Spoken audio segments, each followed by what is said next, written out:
కనుక ఇరాన్ అందరు ప్రపంచమే అంటది, అన్ని అసలు ఈ దేశాలు కూడా అంటాయి. డీల్‌కి మరి ఇజ్రాయెల్ ఎందుకు కూడా వెళ్ళాలి? ఒప్పుకోవట్లేదు కదా సార్. ఇజ్రాయెల్ ఇజ్రాయెల్ ససేమిరా ఎట్టి అసలే పరిస్థితుల్లో ఒప్పుకోదు. ఇరాన్‌ను తుడిచిపెట్టేయాల్సిందే అని చెప్పేసి అంటా ఉంది. భీష్మించు కూర్చుంది. మరి అలాంటప్పుడు ఇజ్రాయెల్ ఎంతవరకు ట్రంప్ మాట వింటుందంటారు?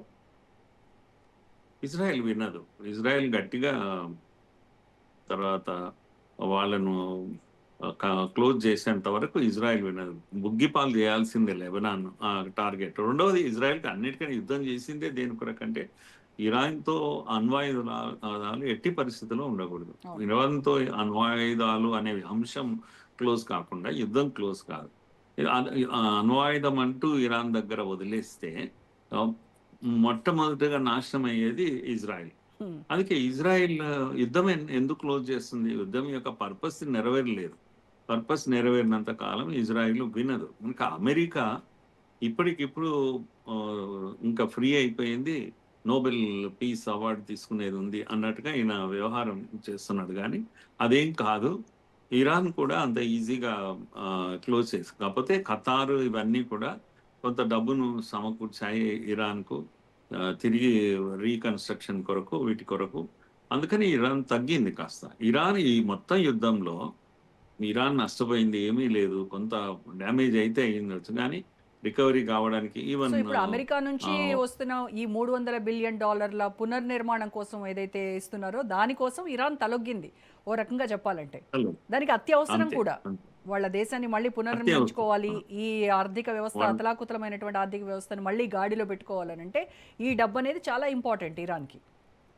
యెస్. ఇది డబ్బు చాలా దాని కొరకే తల ఊపింది. దాని కొరకే టేబుల్ దగ్గరికొచ్చింది. అంతేగాని ఇప్పటికి కూడా ఇంకా యురేనియం విషయం గాని, లేకపోతే అణ్వాయుధం తయారు చేస్తామో లేదో అనే విషయాన్ని గాని, వాళ్ళేం కమిట్ ఏం కాలేదు. వాళ్ళు కూడా ఓపెన్‌గా కూడా చెప్తున్నారు. అదేది దాచుకొని చెప్తున్నటువంటి విషయం ఏం కాదు. అవును. పైగా వీళ్ళ పైన ఏవైతే ఫ్రీజ్ చేసినటువంటి ఆస్తులు. ఇది ఉందో అవన్నీ కూడా రిలీజ్ చేయాల్సిన పని ఉంది. ఆ డిమాండ్‌లన్నీ పెండింగ్‌లో ఉన్నాయి. నాకు ఇంకా తెలిసి అంటే అమెరికా ఈ 60 రోజుల చర్చల్లో ఖచ్చితంగా ఈ ఫ్రీజ్ అయినటువంటి ఆస్తుల గురించి కావచ్చు, తర్వాత యురేనియం నిల్వల గురించి కావచ్చు, అణ్వాయుధాల గురించి కావచ్చు, వీటిపైన ఒక కొలిక్కొచ్చేటువంటి అవకాశం ఉందేమో. ఈ 60 డేస్ టైము ఆ చర్చలకే ఉపయోగపడుతుంది కావచ్చు. అవు అవును. ఆ 60 డేస్ దాని కొరకే ఉంచారు. ఆహ్, లాంగ్ టైమే 60 డేస్ అంటే చాలా లాంగ్ టైమ్ గనక కరెక్ట్.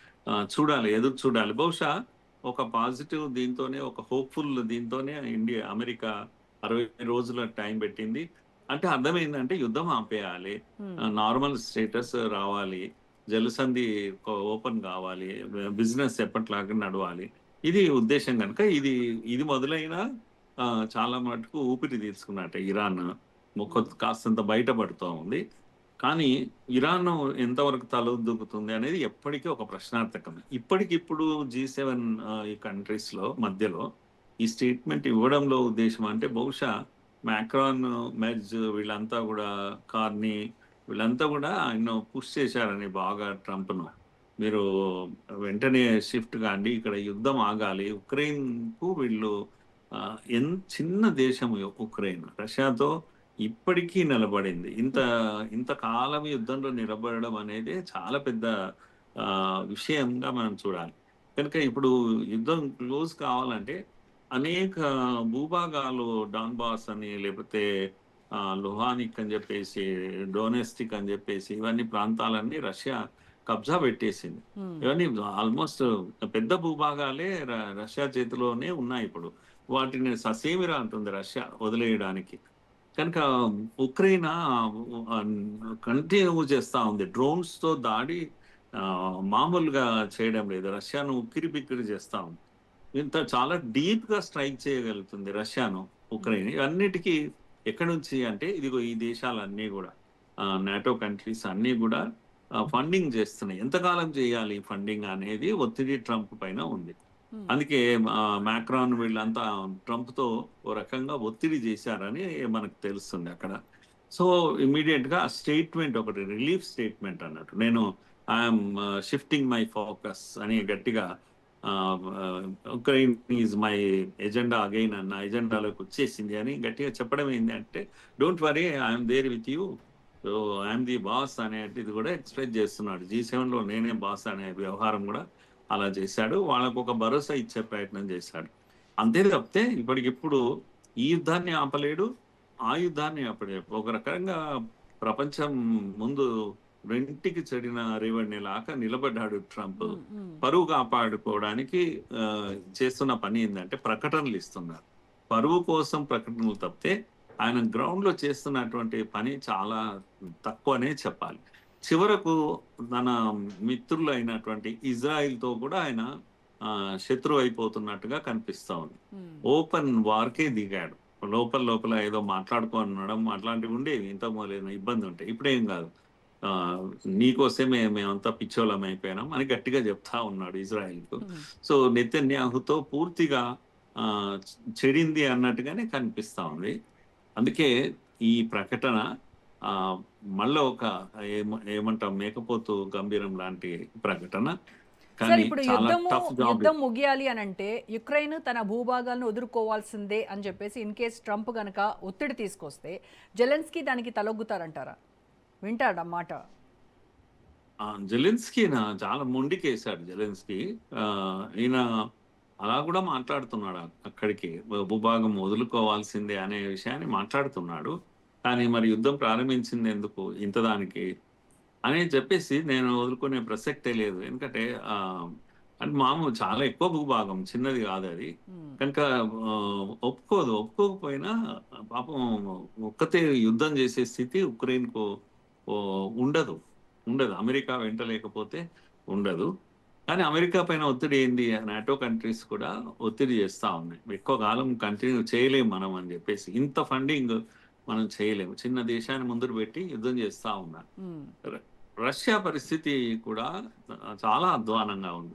ఇంతకాలం యుద్ధం చేయడం. ఆయన చెప్పింది వాస్తవం. 25,000 మంది ప్రతి నెల 25,000 మంది ప్రాణాలు ఒడ్డుతున్నారు.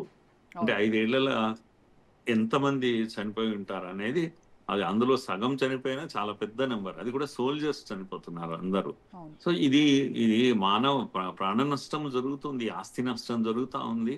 5 ఏళ్ల సుదీర్ఘ యుద్ధం అనేది ఏ దేశానికైనా అది ఈ రోజుల్లో చాలా కష్టమైనటువంటి విషయమే. కనుక నేను మరి పుతిన్ అనుకుంటాను ఎందుకు నాటో సార్ సైలెంట్ కంట్రీస్ గా ఉన్నాడు? ట్రంప్ ఇంత ఎక్స్ప్లెయిన్ చేశాడు, ఈయన ఇన్ని స్టేట్మెంట్స్ ఇచ్చారు ట్రంప్. అయినప్పటికీ పుతిన్ ఎందుకో స్ట్రాటజిక్ గా వ్యవహరిస్తున్నారా? ఆ స్ట్రాటజిక్ గానే మౌనంగానే ఉండదలుచుకున్నారా? లేదు అని అంటే ట్రంప్ తో చర్చలకు సిద్ధంగా ఉండబోతున్నారా?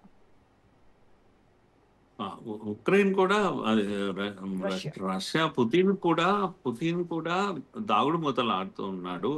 ఆయన కూడా ఆ, ఇంట్లో ఎన్ని కొంత గోల ఉన్నా కూడా తాను ఒక పెద్ద దేశంగా, సూపర్ పవర్ గా ఆ, ఎక్కడ కూడా తగ్గకూడదు అనే పద్ధతిలోనే ఉన్నాను. కనుక ఒకవేళ శాంక్షన్స్ అంటూ వచ్చి మళ్ళా ఆయిల్ విషయం ఏదైనా ఇబ్బందులు వస్తే మాత్రం ఉమ్, ఆ, చాలా కష్టాల్లో పడిపోతుంది రష్యా. ఆ, మామూలుగా ఉండదు. ఆయన ప్రభుత్వం పడిపోయినా పడిపోతుంది. సో అటువంటి స్థితి ఆయనకు కూడా ఉంది. ఇది ఎవరికైనా ఉంటుంది అండి. ఇది యుద్ధం అంటే ఇన్ని రోజులు కంటిన్యూ, మనం 3 రోజులు యుద్ధం చేస్తేనే ఆ, ఎంత ఇదిగా ఉన్నాం మనం. టార్గెట్ కొట్టాము, వెనకొచ్చి కూర్చున్నాం మనం. ఉమ్, యుద్ధము ముగించడము, నేను ఇంతకు ముందు కూడా చాలాసార్లు చెప్పాను. మోడీ గారి యుద్ధం స్టార్ట్ చేసింది ఎందుకు అంటే ఎండ్ చేయడానికే. ఉమ్, ఎండ్ చేయడం ముందుగా పెట్టుకొని నిర్ణయించుకొని స్టార్ట్ చేశారు. ఈ రోజుల్లో యుద్ధం అంటే అలాగే చేయాలి. కనుక ఎందుకంటే ఎండ్ అనేది నీ చేతిలో ఉండదు. అంతెందుకు అమెరికాను చూస్తున్నాం మనం. అమెరికా యుద్ధం ప్రారంభించింది, ఎండ్ చేయగలిగిందా? ఎంత కష్టపడ్డది. చివరకు నష్టపోయిందే కానీ దాంట్లో సాధించుకున్నది ఏమీ లేదు. కరెక్ట్. హర్ముజ్ జలసంధి ఇదైపోయింది, ప్రపంచమంతా అతలాకుతలం అయిపోయింది, ఆయిల్ సప్లైస్ అన్ని ఆగిపోయినాయి.